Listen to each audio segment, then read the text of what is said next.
문학정부의 4대강 사업으로 만들어진 영산강 죽산보가 해체 수순에 들어갔습니다. 승천보는 해체는 면했지만 상시 개방될 것으로 보입니다. 여야 3당이 5.18 왜곡 처벌 법안을 공동 발의했습니다. 이번에는 발의로 끝나지 않고 본회의까지 통과될지 주목됩니다. 5.18 망언 국회의원들을 제명해달라는 외국인 목격자들의 편지에 문희상 국회의장이 최선을 다하겠다고 답변했습니다. 손혜원 의원의 부동산 매입 이후 목포 근대역사문화공간 건물 가격이 4배나 뛰었다는 일부 언론의 보도는 사실과 다른 것으로 확인됐습니다. 여러분 안녕하십니까? 광주 MBC 뉴스데스크입니다. 영산강 죽산보가 철거될 것으로 보입니다. 그대로 두는 것보다 비용이 들더라도 해체하는 게 오히려 더 경제적이라는 평가에 따른 겁니다. 반면 승천보는 구조물을 유지하는 대신 수문을 항상 열어두도록 했습니다. 먼저 남궁욱 기자가 보도합니다. 영산강 죽산보는 해체하는 것이 낫다. 환경부가 꾸린 4대강 조사평가 민간 합동기구가 내린 결론입니다. 해체했을 때와 유지했을 때를 가정해 수질 개선과 홍수와 가뭄 대비 등 경제성을 따져봤더니 해체하는 것이 유지하는 것보다 비용 대 편익 비율, 즉 BC가 훨씬 높았다는 겁니다. 보 설치 이전 수질과 생태 수치를 기준으로 분석하게 되면 총 편익이 1,580억 원으로 크게 증가하고 총 비용은 623억 원으로 감소하여 비용 대비 편익 비율은 2.54로 상향하는 것으로 분석됐습니다. 승천보는 구조물을 유지하는 쪽으로 가닥을 잡았습니다. 비용 대 편익 비율이 기준치인 1을 넘지 못했기 때문입니다. 대신 물을 가두지 않고 상시적으로 개방하기로 했습니다. 승천보가 다리로 사용되는 점과 보를 해체했을 때 농가들이 입을 피해가 고려된 것으로 보입니다. 보 해체를 꾸준하게 주장해왔던 환경단체는 일단 환영했습니다. 홍보가 많은 부분을 차지하고 있어서 상시 개방으로는 자연성 회복에 있어서는 좀 한계가 있어서 이 승천보도 향후에 해체 결정으로 좀 다시 돼야 되지 않을까. 해체 소식을 들은 죽산보 인근 주민들은 농업용 수가 부족해지지 않을까 걱정하기도 했습니다. 저 밥은 혹시 양수를 못해서 농사를 못 짓지 않나 이런 걱정을 하는데. 환경부는 기획위원회 제안에 대한 국민의견 수렴 절차를 거쳐 오는 6월 국가물관리위원회에서 해체 여부를 최종 결정할 예정인데 제안대로 확정될 가능성이 큽니다. 이명박 대통령의 영산강 살리기 사업의 상징물인 죽산보. 하지만 지난 2009년 첫 삽을 뜬 지 10년 만에 이제는 역사 속으로 사라지게 될 운명에 처했습니다. MBC 뉴스 남궁욱입니다. 영산강을 비롯한 4대강 사업은 시작부터 줄곧 논란거리였습니다. 대운하 논란에서 수질 악화 논란, 천문학적인 예산 낭비 논란까지 지난 10년간 이어져온 논란의 역사를 김철원 기자가 정리했습니다. 영산강 살리기 사업은 영산강에 승천보와 죽산보 2개의 보를 세우고 강 바닥을 준설하는 것이 핵심이었습니다. 이명박 대통령의 한반도 대운하 구상으로 세워지는 것이라는 의심이 컸지만 대통령은 영산강 수질 개선 때문에 하는 사업이라고 말했습니다. 오염된 물이 맑은 물로 바뀌고 사라졌던 생명이 다시 살아나게 될 것입니다. 홍수와 갈수에 상관없이 사시사철 일정한 양의 물이 흐르게 될 것입니다. 대통령의 임기 내에 몰아치듯 해치운 공사. 정부는 환경단체들이 소송을 걸며 반발하는데도 아랑곳하지 않고 밤샘 공사를 통해 강바닥을 파고 보를 세워 물그릇을 키우긴 했지만 돌아온 건 여름마다 창궐한 녹조와 물고기 떼죽음이었습니다. 고인물은 썩을 수밖에 없다는 단순한 진리를 확인하기 위해 감사원이 여러 차례 감사를 했지만 같은 보수 정권인 박근혜 정부도 사업의 명분을 찾아내지는 못했습니다. 감사원이 죽산보 물속을 촬영한 영상입니다. 강물 속이 앞이 보이지 않을 정도로 탁합니다. 영산강 살리기 사업이 영산강을 살리지 못했다는 사실만 확인된 사이에 이 사업에 지난 10년 동안 투입된 예산만 4조 7천억 원에 이릅니다. 죽산보를 해체한다고는 하지만 거기에도 적지 않은 세금이 또 들어갈 수밖에 없습니다. 천문학적인 세금을 들여 영산강을 훼손했다는 깨달음과 결론을 뒤늦게 얻긴 했지만 그러기에는 우리 사회가 지난 10년 동안 치러야 했던 비용이 너무나도 컸습니다. MBC 뉴스 김철원입니다. 5.18 민주화 운동을 왜곡 비방하면 처벌할 수 있도록 한 특별법 개정안이 오늘 발의됐습니다. 20대 국회 들어서만 5번째입니다. 이번엔 여야 3당을 포함해서 국회의원 과반이 개정안 발의에 참여했습니다. 그래도 통과를 장담할 수는 없습니다. 김인정 기자가 보도합니다. 여야 3당이 5.18 민주화 운동을 왜곡하면 처벌하는 특별법 개정안을 공동 발의했습니다. 5.18을 부인, 비방, 왜곡 날조하거나 허위 사실을 유포한 사람을 7년 이하 징역 또는 7천만 원 이하 벌금에 처하는 게 핵심입니다. 심각한 역사적 왜곡이나 그 사실을 비방하거나 하는 부분에 대해서는 그것 또한 민주주의의 훼손이기 때문에 적절한 어떤 처벌의 선이 있어야 된다고 생각을 합니다. 대상 범위는 신문, 잡지, 방송이나 정보통신망, 전시물과 공연물, 공연이 진행된 토론회, 기자회견 등입니다. 다만 예술, 학문, 연구 보도가 목적이라면 처벌을 하지 않도록 해 해당 법안이 표현의 자유를 위축한다는 지적을 보완했습니다. 민주당, 평화당, 정의당은 당론으로 공동 발의에 참여해 전원이 이름을 올렸고 바른미래당 의원 16명, 무소속 송금주, 손혜원, 이용호 의원까지 166명이 참여했습니다. 국회 의석수 과반을 넘겨 이대로 표결할 경우 통과하게 됩니다.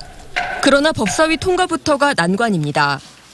공개적으로 이 법안에 강력히 반대 중인 자유한국당 소속 의원이 법사위 위원장이라 실제 통과에는 상당한 어려움이 예상됩니다. 미국 사상과 표현의 자유에 대한 명백한 도전이라고 생각을 합니다. 앞으로 국민은 모든 일에 대해서, 역사적 사건에 대해서 입을 다물어야 됩니까? 5.18 망언에 대해 자유한국당도 사과와 징계를 한 만큼 법안을 수정하고 보완해서라도 한국당 스스로 법안 통과에 협력하도록 하는 게 최선이지만 그렇지 않을 경우 여론의 압박만이 거의 유일한 해법이 될 전망입니다. MBC 뉴스 김인정입니다. 5.18을 모독한 망언 국회의원들을 제명해달라고 공개 서한을 보낸 외국인 선교사의 부인들에게 문희상 국회의장이 최선을 다하겠다고 답변했습니다. 문 의장은 광주의 참상을 세계에 알렸던 헌틀리 목사와 피터슨 목사에 이어서 당시의 진실을 알리려는 부인들의 노력에 감사드린다며 그 노력이 헛되지 않게 최선을 다하겠다고 답신을 보냈습니다.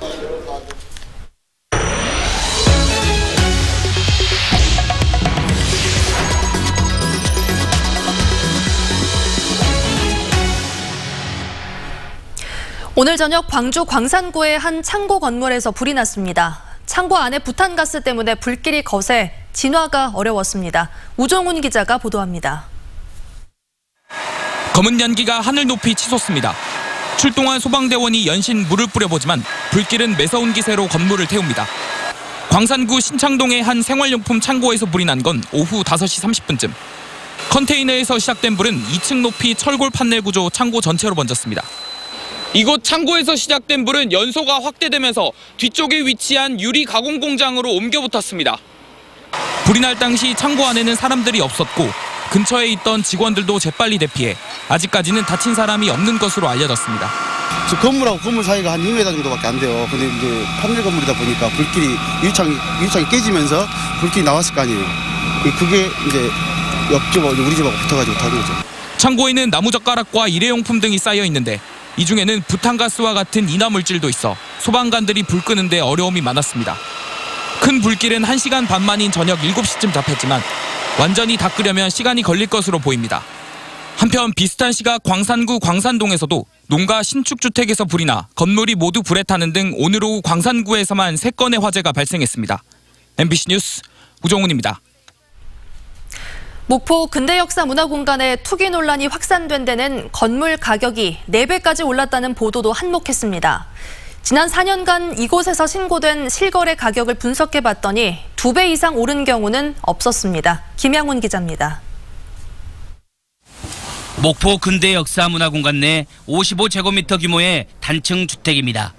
2017년 5월 3,500만 원에 팔렸는데 6개월 뒤 3,700만 원에 소유권이 바뀝니다. 인근에 128제곱미터 규모의 2층 건물. 2017년 1억 5,500만 원에 매매됐던 건물은 1년여 뒤 1,000여만 원이 올라 다시 팔립니다. 목포 근대역사문화공간 안에서 지난 2015년 이후 2차례 매매된 필지는 모두 9곳. 개인 간에 거래됐던 전체 131필지의 6.8%로 나머지 122필지는 구입 뒤 전혀 거래가 없었습니다. 두 차례 거래된 9개 필지도 첫 번째 거래와 두 번째 거래 가격 차이가 평균 8.7%에 불과했습니다. 당연히 나머지 한 차례 거래된 부동산은 가격이 얼마나 올랐는지 비교 대상이 없습니다. 매매가 됐더라도 한 번 정도밖에 안 됐기 때문에 비교 대상이 없기 때문에 폭등했다고는 볼 수 없습니다. 불 꺼진 채 방치된 원도심에 도시재생과 근대역사문화공간 사업 등으로 그동안 끊겼던 부동산 거래가 늘어난 것은 사실입니다. 하지만 실제 차익이 발생한 모든 필지의 실거래가를 분석한 결과 어디에도 2배에서 4배까지 오른 근대역사문화공간 내 건물이나 땅은 없었습니다. MBC 뉴스 김양훈입니다. 봄이 성큼 다가왔습니다. 날은 따뜻해졌지만 짙어지는 미세먼지가 문제인데요. 봄을 맞은 화훼단지에서는 공기정화 식물을 찾는 손님이 늘었고요. 산림청에서는 내나무 갖기 캠페인을 시행합니다. 이다솔 기상캐스터가 전해드립니다. 알록달록 형형색색의 꽃들이 가득합니다. 기분 좋은 꽃향기에 완연한 봄 기운이 느껴집니다. 성큼 다가온 봄을 맞아 집안 분위기를 화사하게 바꿔보려는 시민들의 발길이 늘었습니다. 푸른 초록색보다는 이렇게 꽃 여러 가지 색깔로 이쁘잖아요. 극심한 미세먼지에 공기정화식물을 찾는 손님도 부쩍 늘었습니다. 미세먼지가 많다 보니까 이제 공기정화식물, 이제 몬스테라, 아레카, 극락조 그런 종들 많이 찾으십니다. 실제로 공기정화식물은 실내 미세먼지를 줄이는 데 탁월한 효과가 있습니다. 농촌진흥청의 연구 결과에 따르면 공기정화식물이 있는 빈 방에 초미세먼지를 투입하고 4시간 후 변화를 측정해봤더니 초미세먼지 농도가 65%에서 70% 줄었습니다. 또 나무 한 그루가 흡수하는 미세먼지 양은 1년에 약 36g으로 에스프레소 커피 한 잔 정도입니다.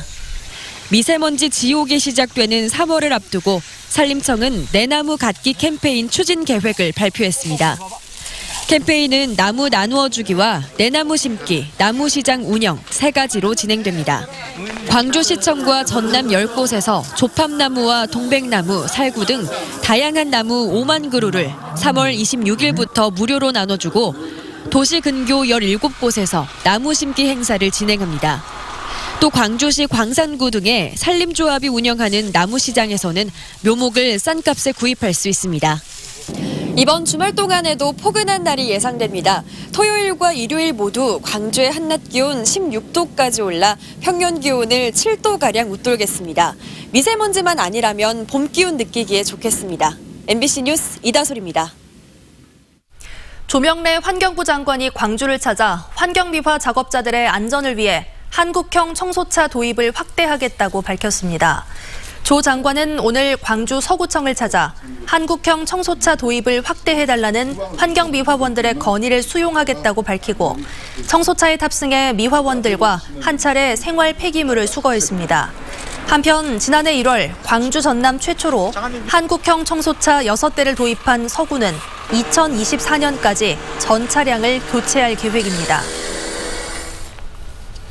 한국전력이 6년 만에 처음으로 영업 적자를 냈습니다. 한국전력은 2018년 연결 재무제표 기준 영업 적자가 2,080억 원을 기록해 지난 2012년 이후 다시 적자로 돌아섰습니다. 한전은 지난 2017년 4분기 적자로 전환한 뒤 지난해 3분기를 제외하고 나머지 분기 내내 적자 행진을 이어왔습니다. 여름철 전기 판매량 증가로 수익은 늘었지만 발전 연료비와 전력 구입비 상승으로 영업비용이 증가한 게 가장 큰 적자 요인으로 분석됐습니다. 근로정신대 2차 소송 원고인 심선의 할머니가 별세했습니다. 근로정신대 할머니와 함께하는 시민 모임은 미쓰비시를 상대로 한 2차 손해배상 소송에 참여했던 89살 심선의 할머니가 어제 오후 6시 20분쯤 광주 기독병원에서 노환으로 숨졌다고 밝혔습니다. 1944년 5월 초등학교를 졸업한 후 미쓰비시 중공업으로 강제징용된 심 할머니는 2014년 미쓰비시를 상대로 소송을 제기해 지난해 항소심에서 승소 판결을 받은 바 있습니다.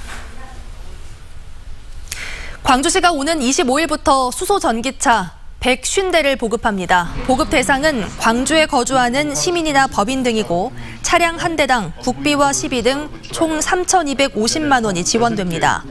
구매 희망자는 광주시 홈페이지에서 신청서를 내려받아 수소 전기차 보급 대리점에 제출하면 됩니다.